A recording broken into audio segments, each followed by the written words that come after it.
Growing up, I always knew I was different from the rest of my family. My name's Jenny, and I come from a long line of restaurant owners. My dad, Joe, is a big, loud man who runs our family restaurant with an iron fist. Mom, Linda, is his perfect partner, always busy managing the staff. Then there's my older brother, Mike, the golden boy, groomed to take over the business.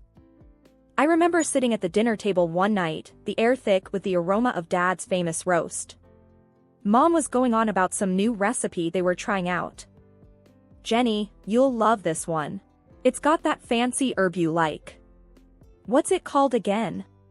Mom asked, her eyes sparkling. "Thyme," I mumbled, picking at my food.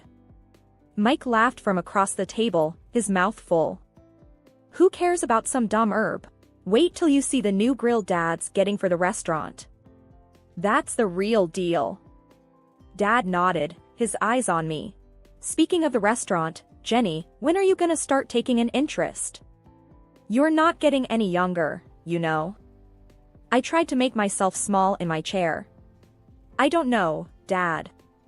I like being outside, with the plants and stuff."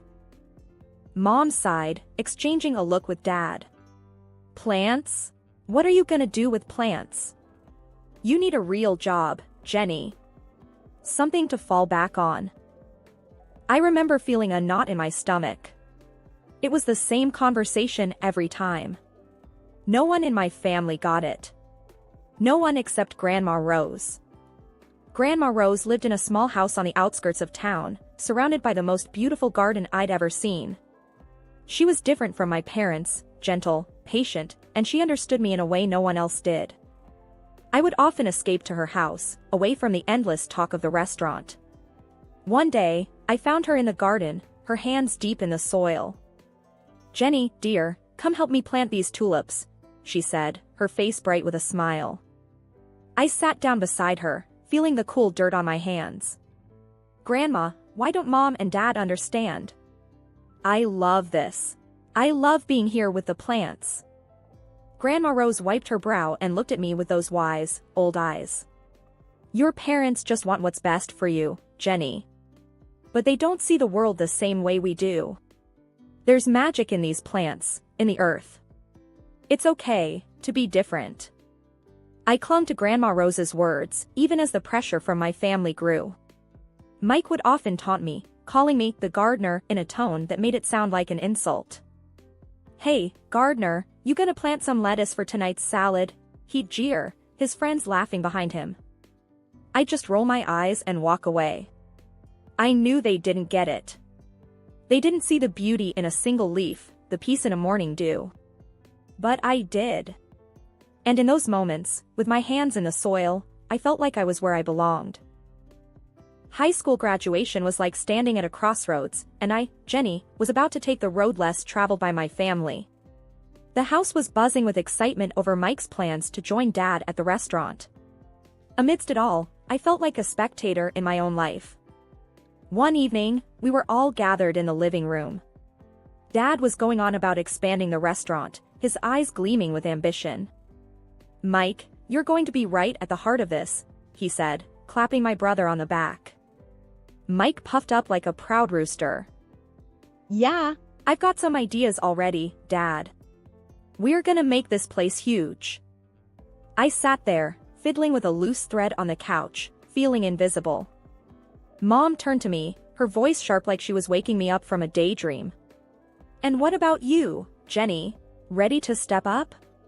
You can handle the front desk, learn the ropes." I took a deep breath. It was now or never. "Actually, I'm not going to work at the restaurant. I'm going to study landscape design," I said, my voice barely above a whisper. The room went silent. Dad's face turned red, like a tomato about to burst. "Landscape what now?" he barked. "That's no career for you. You're a part of this family, and the restaurant is our legacy." Mike snickered. "What are you gonna do? Plant flowers for a living?" I felt my cheeks burning. "Yes, actually. That's exactly what I'm going to do. I'm good at it, and I love it." Mom's face was a mix of confusion and worry. Jenny, be sensible. You can't make a living off playing in the dirt. I stood up, feeling a surge of defiance. It's not just playing in the dirt, Mom. It's creating something beautiful, something real. I'm not asking for your approval, but I am telling you, this is my decision. Dad slammed his hand on the table, his voice booming. If you choose this foolishness, you're on your own. Don't expect any help from us. I felt a knot in my stomach, but my voice was steady. Fine. I'll do it on my own. Grandma Rose, who had been quietly knitting in the corner, finally spoke. Her voice was calm but carried weight. Joe, let the girl follow her heart. She's got a gift, and it would be a sin to waste it, she said, her eyes fixed on Dad. Dad let out a frustrated grunt, turning away. Fine, do what you want. But don't come crying to us when it all falls apart. I turned to leave the room, my heart pounding. Mike called out after me, his voice dripping with sarcasm. Good luck, Gardner. Let's see how far those flowers get you. Stepping into college life felt like diving into deep water. It was thrilling, yet daunting. Jenny, was far from the familiar paths of my family's expectations, ready to carve my own way in the world of landscape design. I still remember the buzz of the first day in class, the room swirling with the energy of eager students. I found a spot in the back, trying to shrink into the shadows. That's when Zoe, a girl with fire engine red hair and eyes full of mischief, dropped into the seat next to me. Hey, there, newbie, I'm Zoe. First-timer in landscape design? I gave a shy nod. Yeah, I'm Jenny. It's all a bit overwhelming. Zoe's laugh was loud and genuine. You'll fit right in. Wait till you get your hands into the real dirt. It's epic. What dragged you into this world? I hesitated, the sting of my family's disapproval still fresh. I've always loved plants, the outdoors. It's where I feel right, you know. Her grin widened. Perfect place for you then. Classes were a whirlwind of learning and creating. I was absorbing things like a sponge, from the science of soils to the art of design. I was finally speaking a language I loved.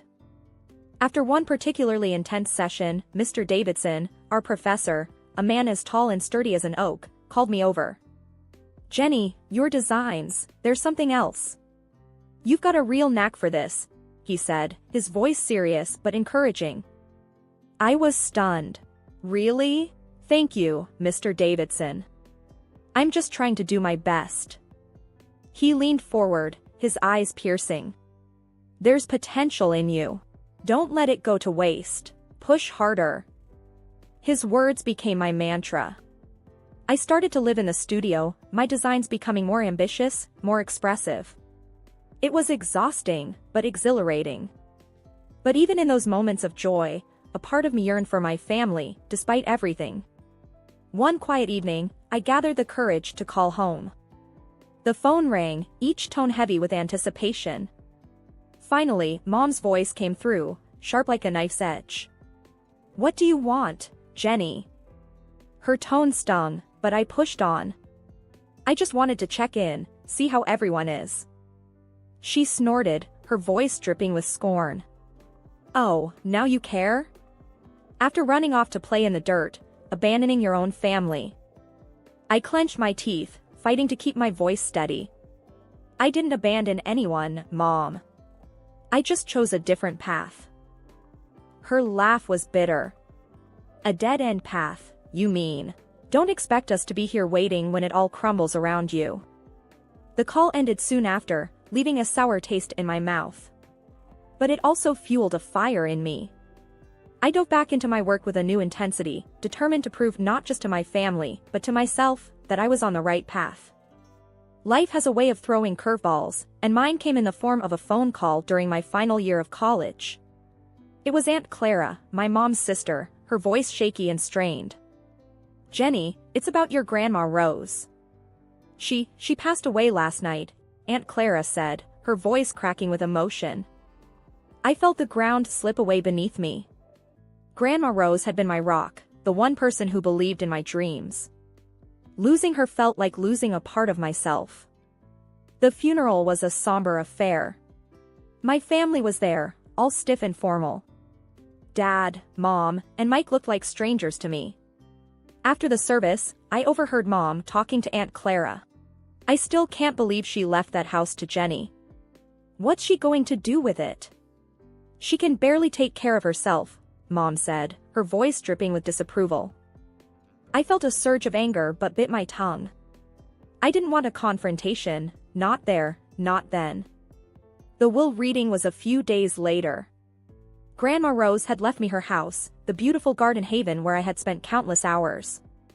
My family was shocked, their whispers sharp as thorns. Why would she leave it to Jenny?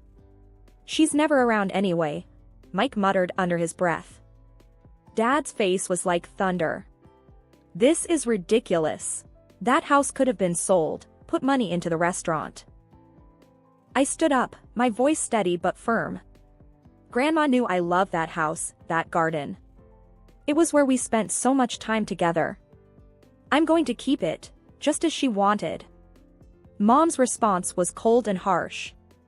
So, you're just going to live there alone, playing in the dirt? What a waste. Their words stung, but I had made up my mind. I moved into Grandma's house, immersing myself in the garden she had loved so dearly. I started renovating the place, pouring my heart into every plant, every flower bed. As the months passed, I transformed Grandma's garden into something truly special. It became my sanctuary, a place where I could be myself, away from the judgment and expectations of my family. The day the invitation to Mike's wedding arrived at my doorstep was a day of mixed feelings. It was a fancy piece of paper, golden letters against a white background, representing a part of my life I had left behind. Staring at it, I felt a storm of emotions churn inside me. I decided to go, but on my terms. I dressed in a way that felt true to me, elegant but simple, a far cry from the dirt-stained clothes they remembered. Entering the restaurant, the sights and sounds of my past life engulfed me. I spotted my family across the room. Mom, Dad, and Mike, all decked out, looking like a picture-perfect family. I braced myself and walked over. Jenny? I didn't think you'd accept the invitation. Mom's voice was sharp, cutting through the noise. I came to see Mike get married. It's a family event, isn't it? I replied, trying to keep my voice level. Mike glanced at me, his smirk familiar and unwelcome. What's the matter? Ran out of bushes to trim. Decided to play dress up for a change? I felt a familiar sting, but I brushed it off. I'm just here to wish you well, Mike. It was then that his bride, a tall woman with a haughty look, chimed in. Oh, this is the infamous gardener sister? Did you manage to scrub the dirt from under your nails, dear, or is that your natural look? Her words, sharp and mocking, hung in the air. I clenched my jaw, refusing to let her see how deep they cut. I clean up just fine, thanks for asking. Congratulations to you both. Dad's eyes were cold, his voice colder. Your being here doesn't erase the past, Jenny. You chose your path. Their words were like thorns, but I had grown a thick skin. I'm not here to rehash old arguments. Just wanted to wish Mike a happy married life. I was quickly ushered to a small table in the corner, away from the family. Sitting there, I could feel the curious stares and hushed whispers. That's the gardener, they whispered, the black sheep of the family. But as I sat there, a sense of pride welled up in me. Yes, I was the gardener, the one who had dared to follow her own path. I was no longer the shy, unsure girl they remembered, but a woman who had found her strength, who had bloomed in spite of them. My discomfort only grew as the evening stretched on. Sipping my drink, I tried to make myself invisible, but that plan fell apart when I caught the eye of some guys I knew from childhood, Mike's friends, the same ones who used to join him in mocking me. Look who's here, the family's little dirt digger, one of them, Jake, jeered as they approached, a sneer plastered on his face. I took a deep breath, steeling myself. Actually, it's landscape designer. but I wouldn't expect you to understand the difference. Their laughter was harsh, grating. Oh, listen to her, thinks she's all high and mighty now. Chris, another one, added with a scoff. I bit back a sharp retort, my hands clenching under the table. I've worked hard for my success. My job is more than just playing in the dirt. Their amusement was cut short when an elderly man at the next table interjected. He'd been listening, his expression growing increasingly disapproving. I've seen this young lady's work. The new park downtown, that's hers. It's outstanding. Shows what you know. The group was visibly taken aback, their smugness faltering. Muttering under their breath, they slunk away, their egos bruised. Emboldened, I decided to venture out from my safe corner, mingling through the crowd, dodging glances and whispers. That's when I overheard Mike, speaking to a group of his friends. She's always been the odd one, more into her plants than real work, Mike said, his voice laced with a mix of amusement and disdain. His friend laughed loudly. Every family's got its black sheep, huh? Their words were like a slap, raw and stinging.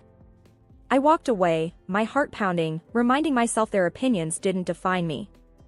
As I weaved through the crowd, I bumped into my cousin Lucy, a quiet presence in our loud family. Hey, Jenny.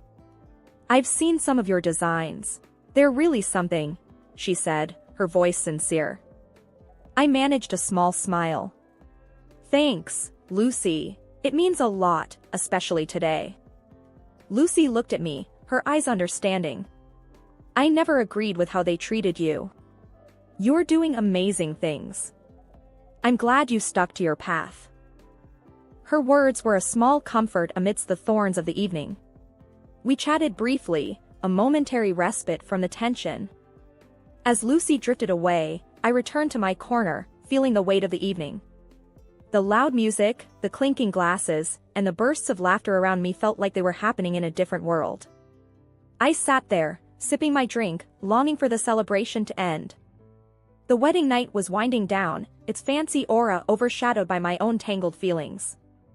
Just when I thought the night couldn't get any more surreal, the mayor, a distant relative of Mike's bride, took the stage for his speech.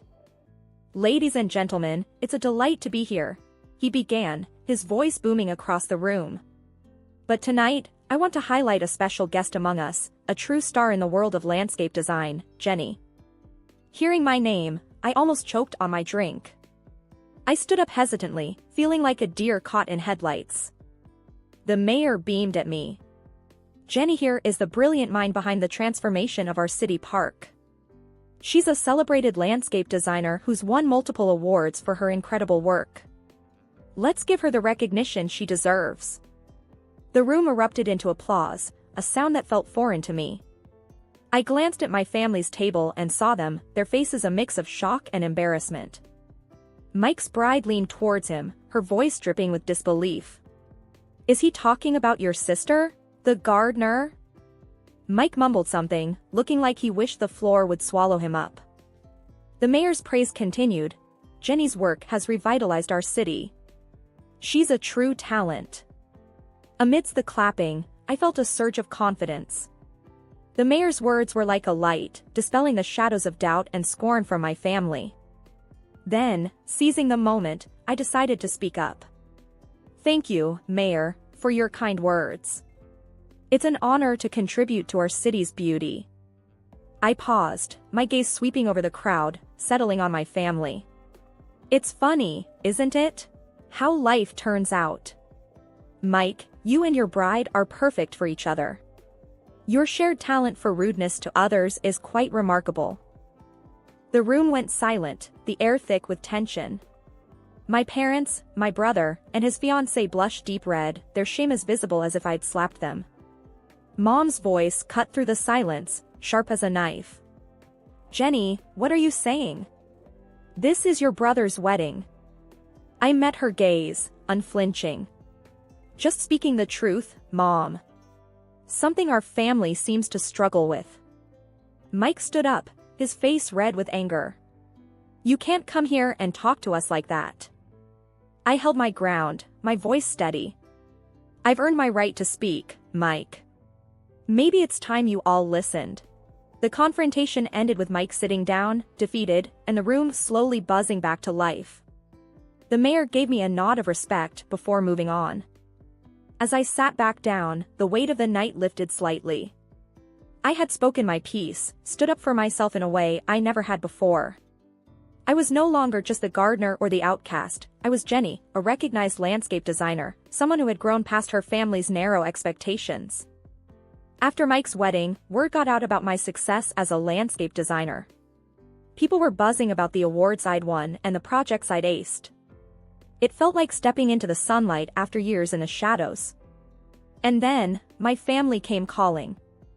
One afternoon, while I was busy sketching out a new garden design, my phone rang. It was Mom. Her voice had a sweetness to it that felt out of place. "Jenny, darling, we've been hearing so much about your work. Your father and I are so proud of you," she cooed. I raised an eyebrow. "Really? That's a change of tune." There was a pause on the line. "Well, we were thinking, maybe you could come over. We'd love to see you, catch up on things." I could almost hear the gears turning in her head. "Catch up, or catch onto my bank account?" I shot back. Mom's voice faltered. "Jenny, that's not fair. We're family." The word family hit a nerve. Family?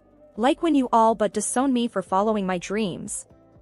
Seems like family matters when there's money in the picture. Before she could respond, I ended the call. I wasn't about to let them back into my life just because they smelled success. A few days later, there was a knock at my door. Mike was standing there, hands in his pockets, looking everywhere but at me. "Hey, Jenny, can we talk?" he mumbled. I crossed my arms. "This should be good. What do you want, Mike?" He shifted uncomfortably. "Look, I know we haven't been great. But you're doing well, and I was wondering if you could, help me out a bit." I couldn't believe what I was hearing. Help you out? After years of calling me the gardener and laughing at my ambitions. Mike's face reddened. "I didn't mean it like that. It's just that things are tough, and..." I cut him off. "Save it, Mike. I'm not your ATM. You and the family made it clear how you felt about me. You can't just waltz back into my life when it's convenient." He opened his mouth to argue, but I stopped him.